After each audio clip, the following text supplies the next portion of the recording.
year ago. That was after disaster. Okay, no. And so minister no had that promise say see adan ama confirm no accepted no. And so and appeared before the committee and I on my timeline Bebo honorable on my timeline or parliament or bra or bar ho na obe answer a question honorable Okujeto Ablakwa e filing. Yes, or one exact date, but my parents say Enchebia a bind back the weather origin was very soon. But Enchebia a bind back ako shall say Ayadmano. And so our piano we're wondering why I say it takes such a long time. Our project in the back of Crampo Moon complete here. And the question now Honorable Black no be chairman of the committee no be say. As a minister of state, would you say, I buy and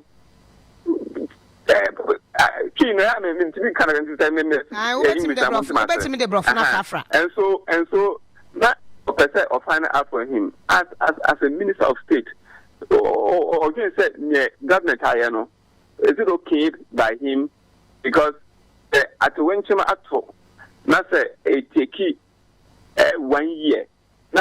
See just a single room and confirm they are still lying in tents. Small tents, not even big tents. Tents among tents and think to be now or model company. Every people now amount for that. But those are another Ablakwa, any private persons. What near you should say 2 months, 2 months, less than 2 months, as you see are dying. I'm a man for. And so we just needed a straight answer from the minister. But the minister chose to do a whole lot of explanations now on paper or accepted the fact that the project has delayed. Well, we just played what happened in Parliament. In fact, at a point, me who said now what they say about Honorable Okujeto Ablakwa. You now tapping. Why were you tapping him? No, I really wanted him to calm down because I didn't want the issue to escalate. We realized that who shall be realized that minister no now or also it's like he was a bit high on tone, and so I didn't want the chairman to also go that way. Would you say Honorable Okujeto Ablakwa was also a bit high on tone? Yes, and so that was why I was tapping him. I wanted to calm him down. You see, the idea of the Government Assurance Committee, committee, politics, because no minister no or accuse chairman as if or a chairman into a person or then a chairmanship on a bullying, but that's not the idea of the committee. But the fact is that was not even what Ablakwa was doing. But I was tapping it because I wanted us to control the thing. So at a point we had to push for some 5 minutes suspension. I calming down tensions. I signed by him. But the fact remains that government and at least I was said by now and committing a completely just even 1 unit. But we 1 unit crampon. The minister was not able to tell us even when or make me complete just a single unit for the people.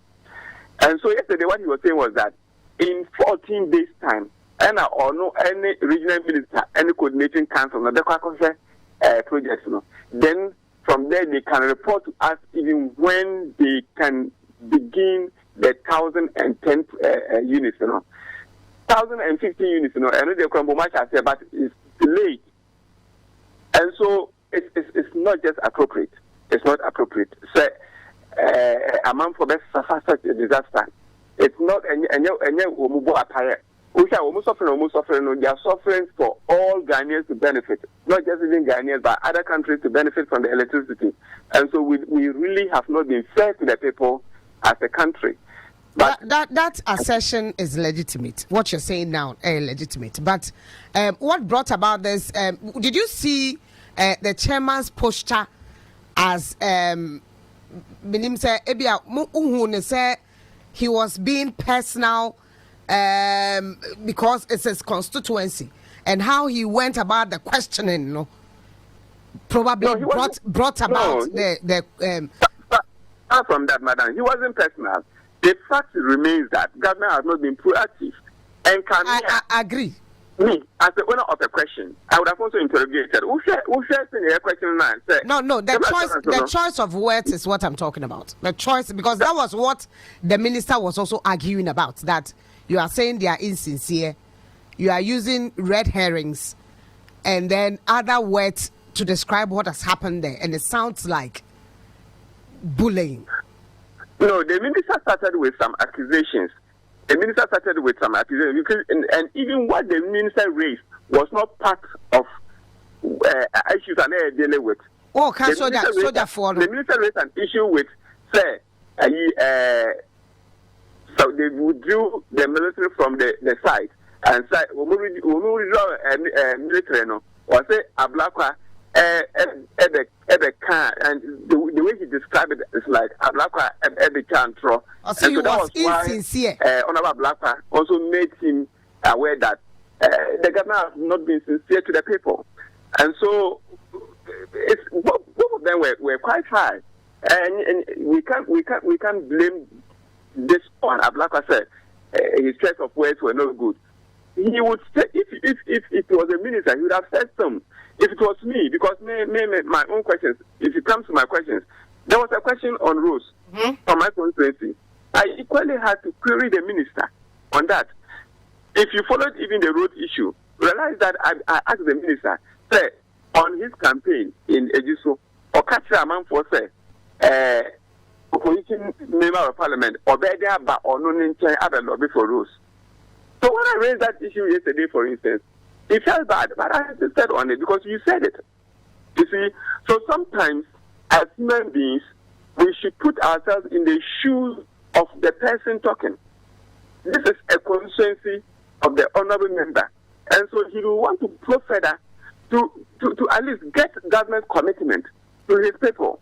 And so say, okay, I will not say he was being personal. It's just that the minister described his attitude as being personal. And so, in the same way that Onua Ablakwa would describe the minister, because he felt that the government has not been sensitive to his people, and here's a minister defending the situation. And so did he come out with a reason why almost say Omobeko in 14 days? Because he was trying to tell the reason why they would go in 14 days. I say, honey, Anthony, Papa. No, he couldn't even tell the reason, and that was why Onua Ablakwa was wondering why. Upon letters a trauma there's a month or so ago, he has chosen to go there in 14 days' time. I didn't know when and so he appeared before the committee. So did you ask why he's going there in 14 days? Yes. So the question is that the committee served you with a letter over a month ago. Why did you not go there before appearing before the committee? And I say, no, I appear before the committee. You are not even telling us that you go there tomorrow or next tomorrow. You are telling us that you go in 14 days' time. So you can imagine it, because you were served with a letter, and ideally you should even go to the site before you appear before the committee. Because yesterday there was some information that we requested, and he couldn't tell. When I even demanded to know the level of work with the 115 units, I wanted to know in terms of percentage. He couldn't tell us because he didn't visit the site before coming. What matters? Because you got a letter a month ago from the committee, and so Emia, I'll go to the site, get the facts before I appear before the committee. But yes, okay, he didn't go. Well, I'm sure before the committee, give us facts. You are telling us that you go in 14 days. Honorable, even if he hasn't been there, he should have somebody there who can give him the report. Exactly so, but he couldn't give. Exactly so. But when we demanded to know the level of work, he couldn't say it. He said he would visit the place before he comes with a report. And Moka said cameras in free hono. What happened afterwards? Oh, we just mom media no niama negative mom na ya bebre tare. Some mona mo de ba na yasu ya. I know now the bebre report, and so sometimes we didn't know how it was going to end. That was why like said the media should move away. And then quickly we came in with a suggestion that we should suspend for 5 minutes, and we were able to control the situation. When we came back, things were normal, and then they are friends. They are friends. We look in Parliament, we relate very well. It's just sometimes as human beings, But to be very frank with you and very sincere with you, what went on yesterday was just a matter of getting information, but not a way of. So would you blame the minister for causing the problem? I didn't get that, please. Would you say, minister non causes a problem? Or? Well, I don't want to put a blame on anybody, but if the government, not just the minister, if the government has done the work well, all these things would have happened yesterday. And the minister up here, and I say, at least we've been able to put about 5 or just even a unit. We've completed 1 unit for the people. Do you think the other member would have been the way he was? No. And so it's not just about Honorable Oppong Nkrumah. It's about the government of Akufo-Addo. And so the blame was, it was not, the target was not just the minister, because the minister was there as a representative of the government. At the time it happened, it was not Honorable Oppong Nkrumah who was the minister then. You know that. And so it was not just about Honorable Oppong Nkrumah, but it was about the attitude of government towards the people who also have a share of the national cake to benefit. Because they are taxpayers, they are Ghanaians, they sacrifice their lands, they sacrifice their lives, they sacrifice their resources to benefit all Ghanaians. And so the government of Ghana should not pay them back with this kind of attitude. And that's what I'm Baby, and the end transfer, that's not what China. Transport minister never appear. And so we would continue as a committee to push ministers. If you remember, the Honorable Kwabena Donkor, he resigned from his position as the energy minister because of the Government Assurances Committee.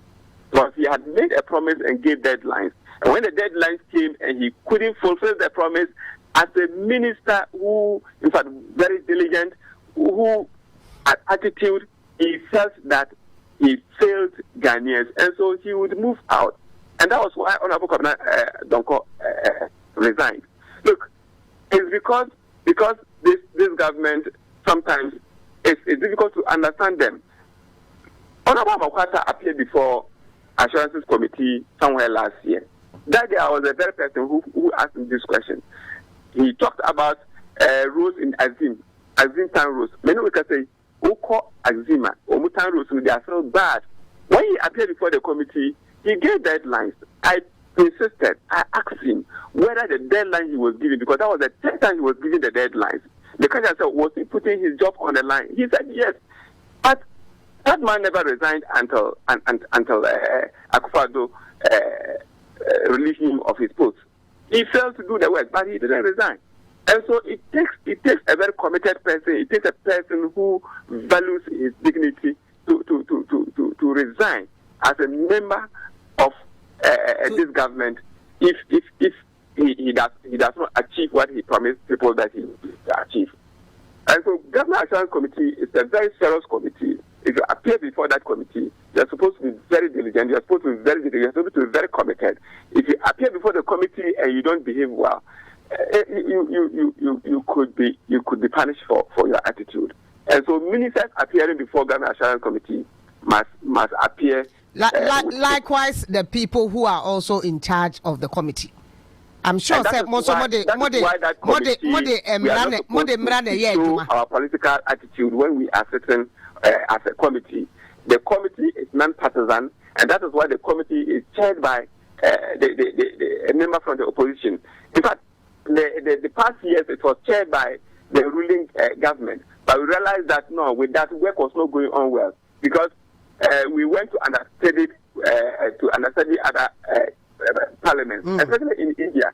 India, in the whole world, India is where they have the best assurances committee, and they work very well. And for them, and that's why even now it is not just about only ministers, but agencies, heads of agencies. With the new signing orders, we are open to inviting heads of agencies. That's why you saw the NIA boss appear before the committee 2 days ago. Now we can invite directors, we can invite CEOs of agencies if we feel that they have made promises or assurances that they have not followed. And even now, if the president goes like the way we are campaigning, the president goes somewhere and makes a promise say he goes to talk about a market, he gives deadline for providing a market to a community. As a member of parliament from that case, you can file a question, not inviting the president, but you can file a question and invite the local government minister to come and answer to it. So if the local government minister appears before the committee, then you can push him. But you can't invite the president himself.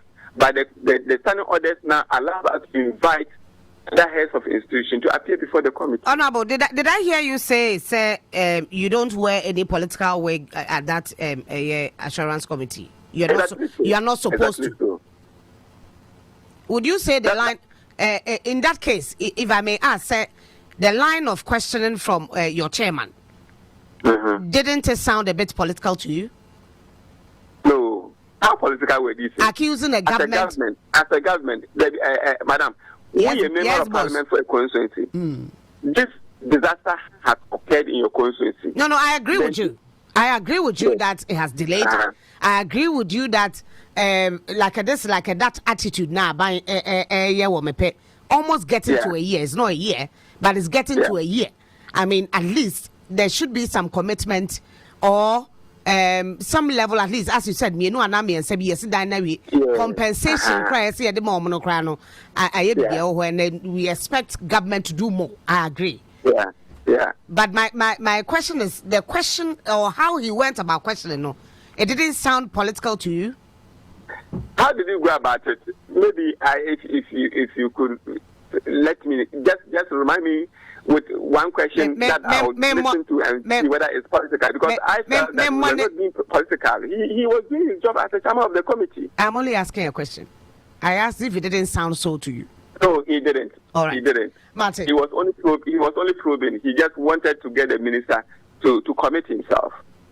Right. Mama, now I say another person when you're bread now only a train come off for this year or parliament. Thank you so much. Honorable Chiwitey. I didn't maintain the unti. Did you say by some money out of the betching? That's a power. Onua 95.1 FM. 95.1 FM. Yeah,